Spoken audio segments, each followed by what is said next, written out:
रहस्यमय बीमारी से मौत का सिलसिला थम नहीं रहा। आपाधापी मची है डॉक्टरों में, स्वास्थ्य विभाग में और शायद सरकार में भी। ये पहली बार हुआ कि पिछले 15 सालों में केंद्र सरकार ने बच्चों की मौत पर संज्ञान लिया। बीमारी अब भी रहस्यमय बनी हुई है। आखिर बच्चे और उनके परिजनों से ये धोखा कब रुकेगा?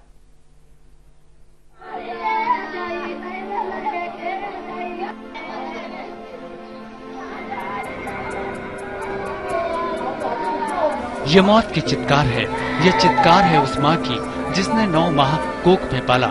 जन्म लेने के बाद उसकी चंचलता देखी, चलना देखा, उसके साथ सपने बुने। डॉक्टर साहब अब कहते हैं, माफ करो माँ, ये बच्चा नहीं रहा। मुजफ्फरपुर के एसकेएमसीएच और केजरीवाल अस्पताल में ये रोज की कहानी है। रोज एक उम्मीद पनपती है, रोज एक उम्मीद मरती है। 15 वर्षों से उम्मीदों को उम्मीद तो दी, पर नाउम्मीदी ने दामन पर ऐसे गहरे जख्म दे दिए कि अब उल्हाने भी पुराने लगते हैं। उल्हाना किससे करें? अस्पताल में बच्चे बेसुध पड़े हैं। ऑक्सीजन के सहारे जिंदगी हुक हुक कर रही है। कोई कहता है कुपोषण, कोई सलाह देता है बच्चे को भूखे पेट न रखें, कोई कहता है गर्मी, कोई कहता है चमकी है। ये सब कहने वाले बड़े बड़े लोग हैं, डॉक्टर हैं, अधिकारी हैं, नेता हैं। मौत पर कुछ बोलना है सो बोल दिया, जितनी समझ, दवा, सुई और ऑक्सीजन दे दिया। जो बच्चे सिक होते जा रहे हैं, जैसे कई बच्चे आप देखिएगा जो अब तक आंख भी नहीं खोले, ये लोग मतलब बहुत ज्यादा सिक है।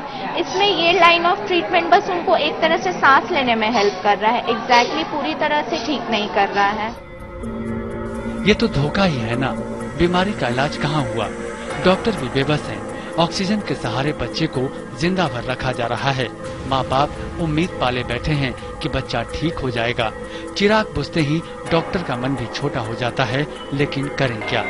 देसी विदेशी डॉक्टर भी कोशिश में हैं कि पता चल जाए बीमारी क्या है।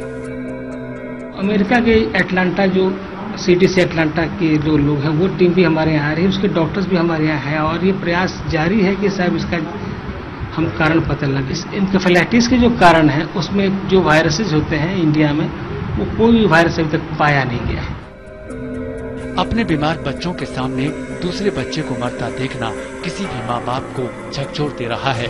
अपील यही है, भले ही बच्चे की बलि ले लो, लेकिन इलाज खोज दो ताकि कोई और बच्चा न मरे। इससे सर मैं तो तंग हूँ। आप लोगों का सरकार से मेरा अपील यही है कि इस चीज को पता लगावे कि ताकि इतना तो नुकसान हो ही गया, इसके बाद आगे और कुछ संभल जाए कि ताकि दुनिया बचे और चले।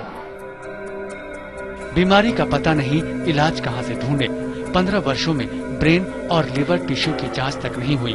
डॉक्टर कहते हैं, हमें आजादी दे दो, शायद कुछ हल निकल आए।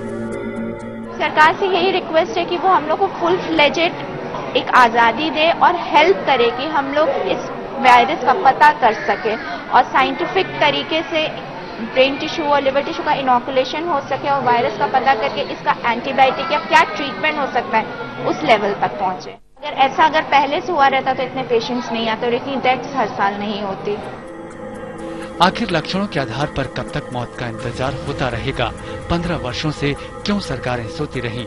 बीमारी पता नहीं, फिर भाग दौड़ और दावे किस आधार पर? ये धोखा किसे और कब तक?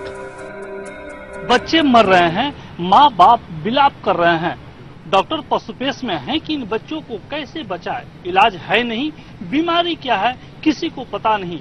ऐसे में सरकार बताए कि इन बच्चों की जिंदगी के साथ कब तक धोखाधड़ी चलती रहेगी। समय के लिए मुजफ्फरपुर से कैमरामैन तारकेश्वर तिवारी के साथ संतोष राज पांडे।